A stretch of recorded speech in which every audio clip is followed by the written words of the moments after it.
I'm Dr. Craig Escude, the host of IDD Health Matters, a podcast where we talk about health, wellness, and health equity for people with intellectual and developmental disabilities. Hope you enjoy it.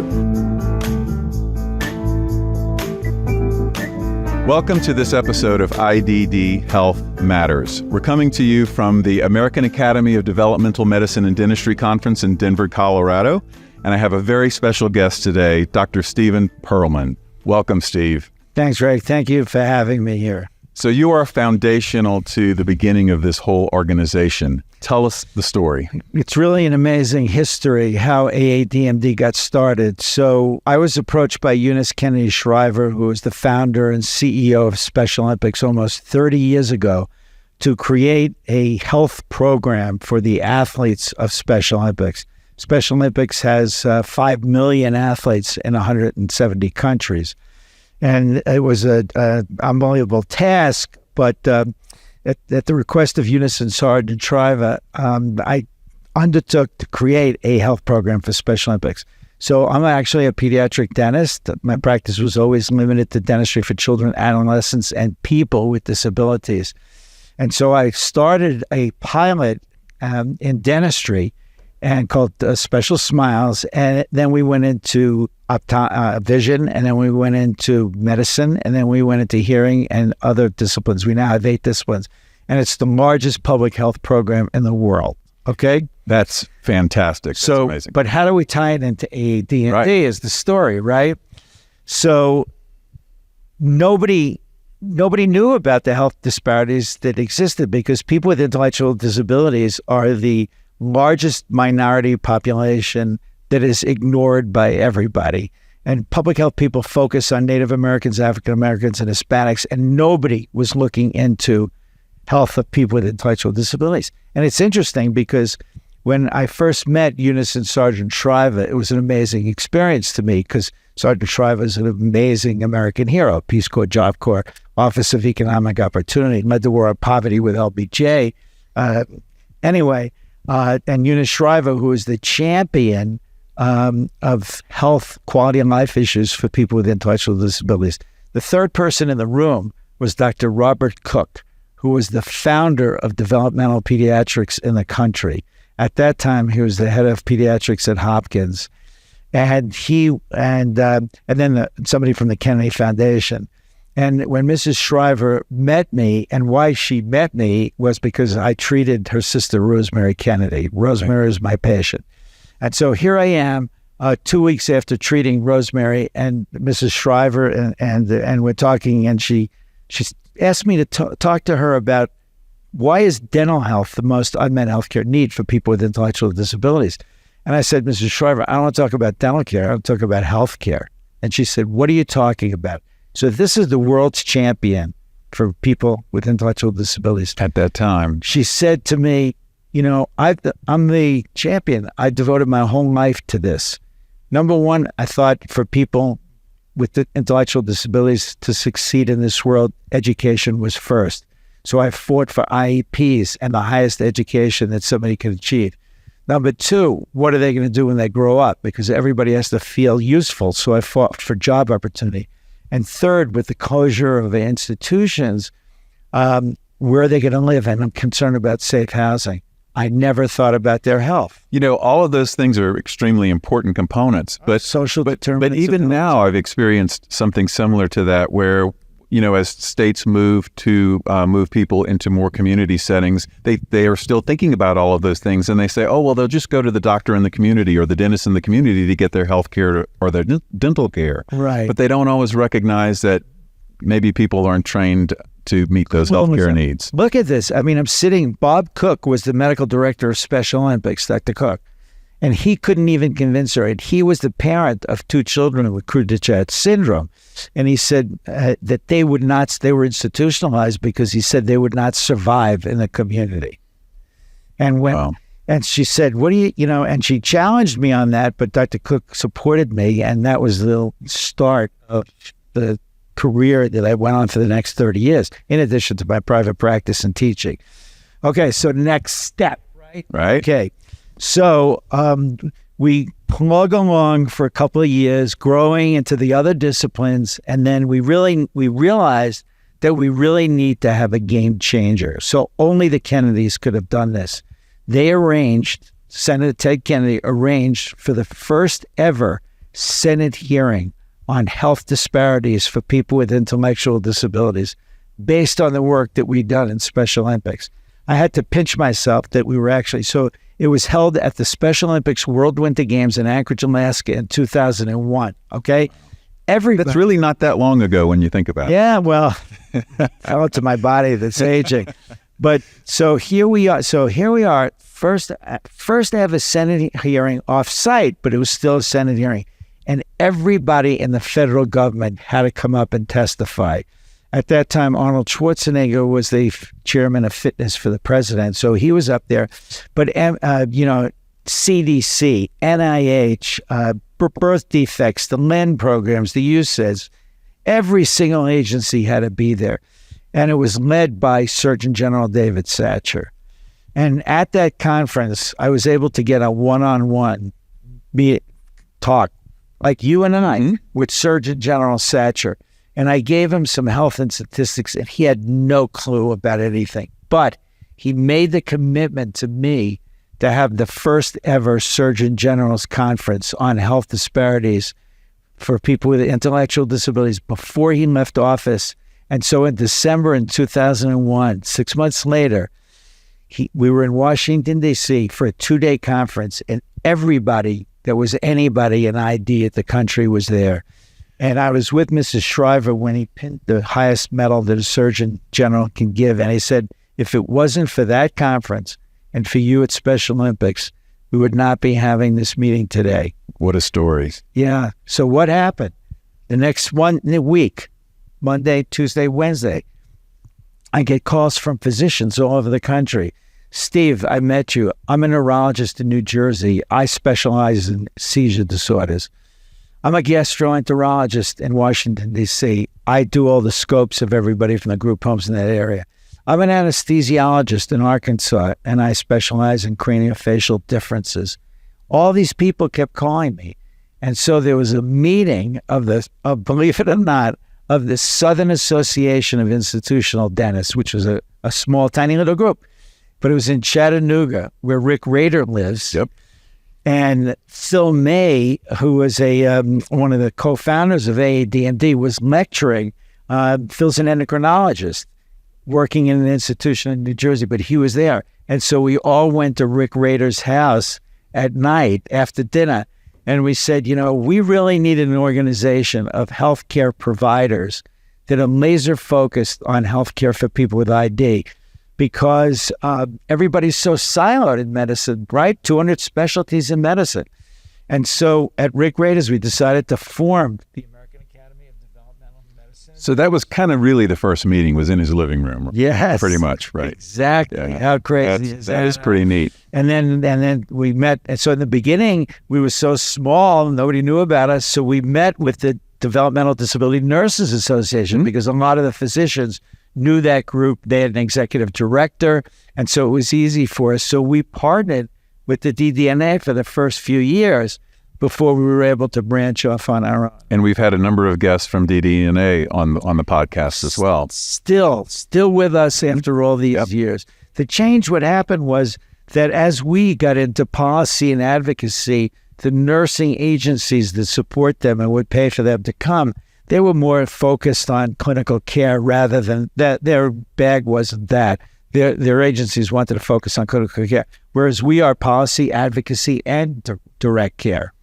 Well, I remember, learning about the AADMD when I was practicing at a large intermediate care facility, and just didn't know anybody else who was doing what I was doing. Felt so alone, and I don't even remember exactly how I found out about AADMD. But I found out about it, and I remember going to the first meeting, and it was hugely impactful for me. It first helped me to realize that I wasn't the only one that was struggling with some of these things, but it was also really empowering to see that so many people were working together to help grow this field, grow an understanding of the need to improve healthcare, health and wellness, dental care for people with intellectual and developmental disabilities. And it's got to be pretty satisfying to see where it's come over the years from what you started back in Rick's living room. Yeah, well, it's pretty emotional for me to see where it is today. I mean, really, because same thing with Special Olympics. I mean, now it's the largest public health program in the world. So I've really been blessed in my career that I've had a footprint in both the founding of AADMD, and it was totally founded Health and Special Olympics.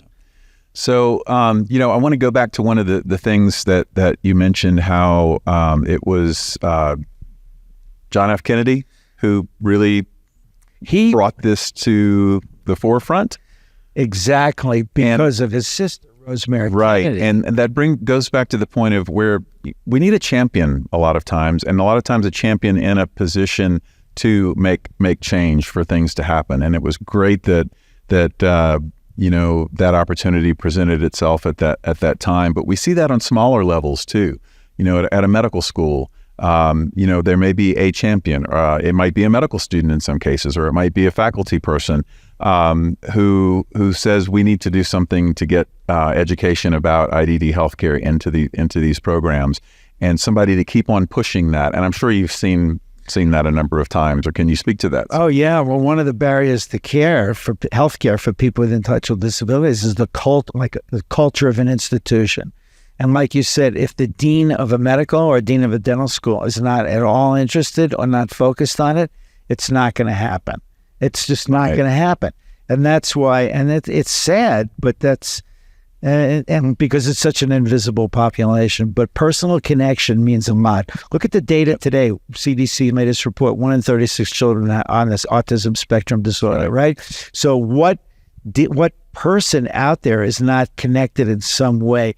It's interesting. When I first with the health program when I started the health program in Special Olympics, and then Matt Holder discovered medically underserved population that, when he graduated to get the designation, wanted to get the designation, MEP, and we're still working towards that. I've been on this since 2004. Matt discovered it in 2010. The AMA made that designated people with ID of medically underserved population. 2014, American Dental Association, but the bill that's before Congress now, called the Heads Up Act, is going nowhere. Right. And that's a struggle that we're having now. I was just at a meeting. It's interesting. Dentistry is the most unmet healthcare need for people with ID. Right. That's documented in the largest study the government ever did of 40,000 families of children with special healthcare needs. Dentistry was number one. Adult is much more. It's much worse. Much more challenging. Well, it's worse because it's the challenges because Medicaid is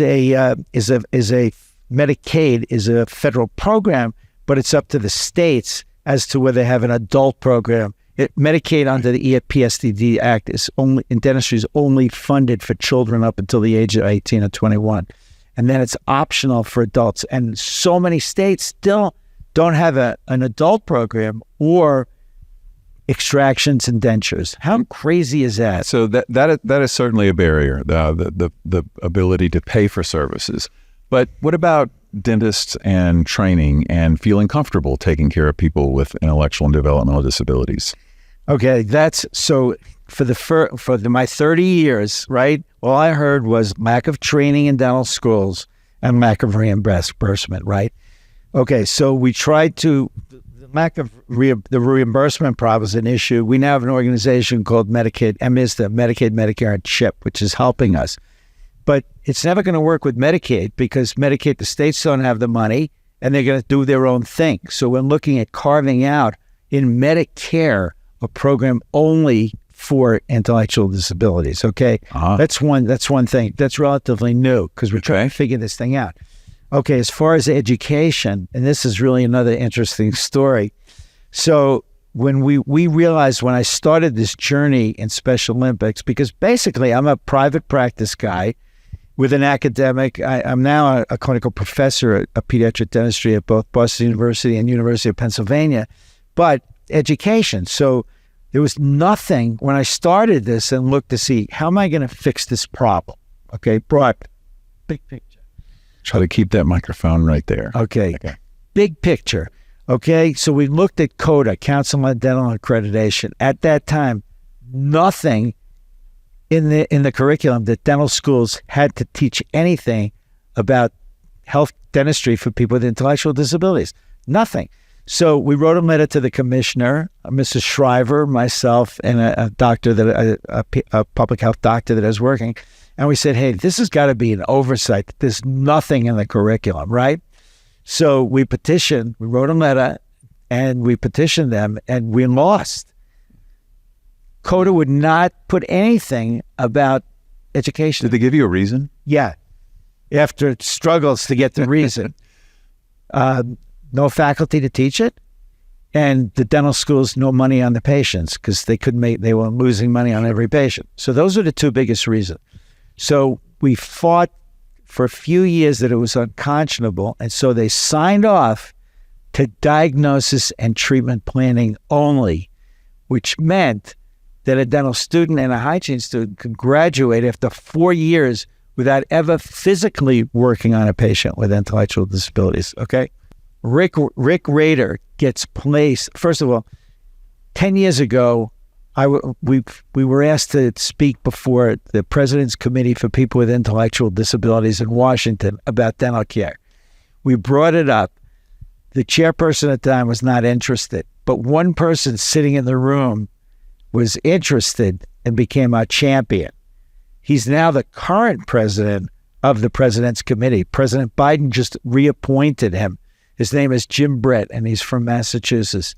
Jim Brett goes on to become a member of the National Council on Disability, okay? And I don't know if he ever became president, but he was one of the vice presidents. Anyway, Jim calls me 3 or 4 years ago, and he said, Steve, I've got lawyers now, and we've figured out how to make this change.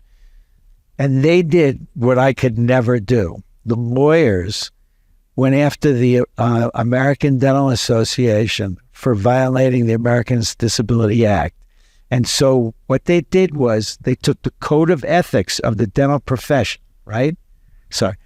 Code of ethics. So a dentist could not refuse to treat a patient because of age, gender, sexual orientation. That was it. The National Council on Disability made them insert the word disability in the code of ethics, which now meant that the dental schools had to treat competency, and that's the big game changer. So it's all AADMD and Special Olympics were the only ones responsible for that happening because of our persistence, our diligence, and our due diligence in giving the facts that was existed.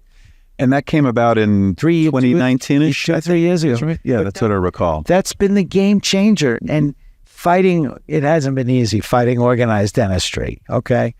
And it's been rough, but wow, what a game changer. Absolutely. So now every school is got to conform to training dentists. And of course the schools are going to differ, but take University of Pennsylvania Dental School. Every fourth-year dental student at the University of Pennsylvania Dental School has to spend 10% of their time in a personalized care clinic. Isn't that amazing? That is. That's 10% of every fourth year's time. Well, that's quite an accomplishment on your part and the part of AADMD and all of the people involved to get to that place. Probably more room for things to continue to move in that direction. Do you have any visions for the future where you'd like to see it go? Yeah, well, we're working with, paying is important.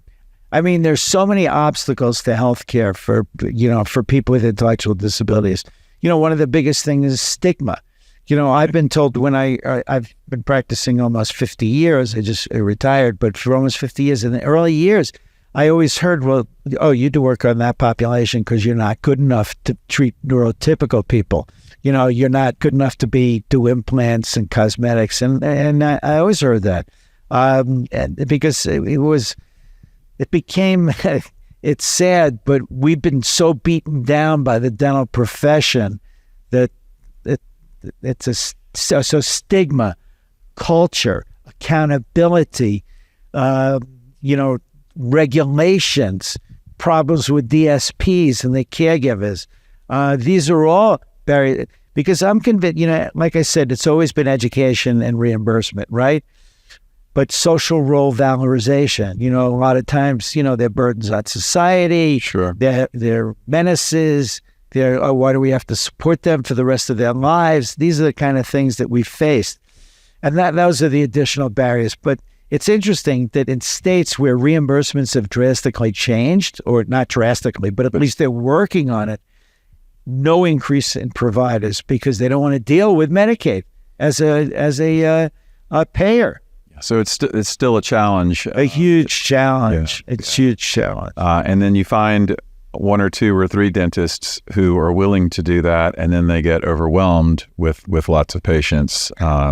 Exactly. Yeah. Exactly. It can easily get burned out as well. Exactly. And the thing about this field is the better off you get. The other thing that's a big thing in the dental profession, and it makes my blood boil when I hear about it. It's like, well, I don't have access to the operating room. It's like, really? I had 1,200 patients when I retired. I had 1,200 children and adults in my practice specifically with disabilities, and my hospital utilization was less than 1% a year. And that goes back to the training component of it. There are so many things that can be done. I mean, I've learned so much over the years of what can be done to provide healthcare, dental care in a normal setting, in a regular setting. And they're small things in some ways. Exactly. In my talk, lecturing and teaching, and it's like 90% of people with intellectual disabilities can be mainstreamed through anybody's office without any modifications, okay? Then there are things like desensitization and behavior, all these things, and behavior guidance that you can do. But people are and legislators too, they're so focused on, we can't get used to the operating room. Well, so what? Treat the 95% of the people that you can treat, okay? And then, my model was always interdisciplinary care. So if I had to use the operating room and to get my work done, my first call was to the primary care physician and saying, number one, are they cleared for, because a lot of the comorbidities and secondary conditions that everybody had. But if I can't fix their teeth, well, nobody's looking in their ears. Nobody's doing a gynecology exam. Nobody's doing looking down their throat. Even I've had cases where in the operating room, an internist has come in with me to just. We had a case where other exams. A man was 23 years old. Nobody knew that he had an undescended testicle. The internist was never even able to get that done. So we had to call the ultrasound team because of the high incidence of cancers. Right. So every case that I did was like I said, first call to the physician. What else do you want me to do? Almost every adult woman, can you please do a gynecology exam? Because I've had cases where people were in foster care and the physician wanted to make sure they were not sexually abused as well. Or in a case where we had which we know there's a higher incidence of that in people with intellectual and developmental disabilities. Totally. So I've had that model of complete interdisciplinary care. I mean, it's unconscionable to put somebody an adult for the teeth, and then what? You're going to put them to sleep to clean out their ears, and then do it again for a gynecology exam. So it's fragmented, and we still have to work on that. So this has been fascinating. So glad we've been able to talk about. Thank you. I didn't mean to go on and on. No. This is great, and we're going to do this again and get some more. But one of the things I like to do at the end of each interview here is I ask guests to tell us 3 things in 3 minutes that you would like listeners to know about this field, to maybe work towards. 3 important components that, or things, words of wisdom. How about that? Words of wisdom to people that are out there listening that can help improve health and wellness for people with intellectual and developmental disabilities. Wow. Okay. Because 3 things in 3 minutes. I think I have ADHD now too, so it's really hard to tell. Well, number one, they're part of our community, and it's, there's been a lot of fighting going on. Should special care be a specialty? And I am so opposed to that because it gives for the medical and dental profession an excuse to let that person do it and not do it themselves. This healthcare for everybody is it's the communities. When we made the decision to take people out of institutions and put them in the community, it's up to our obligations to do it.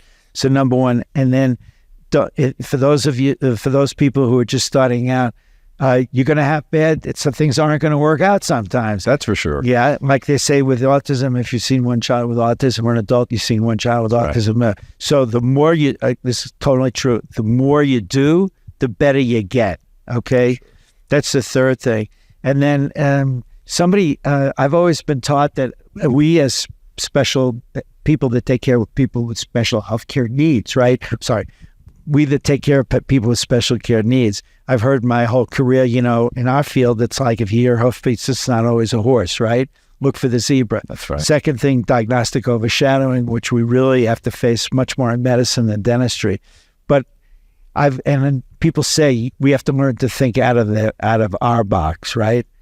But right. I saw a slide at a lecture this weekend, and it said that we have to start thinking in their box too, which I thought, wow, I've never even thought about that. So that's a good point to end on here is not just think outside of our box, but think in other people's boxes. Exactly. So, I like that. Thank you. Well, Steve, thank you so much for taking the time to visit with me here at this conference, and I can't wait to see what happens at the rest of the conference. I think it's going to be a great conference. Great. Thanks so much. Appreciate you very much and for everything that you've done. Thank you. Thanks so much. Great to be here.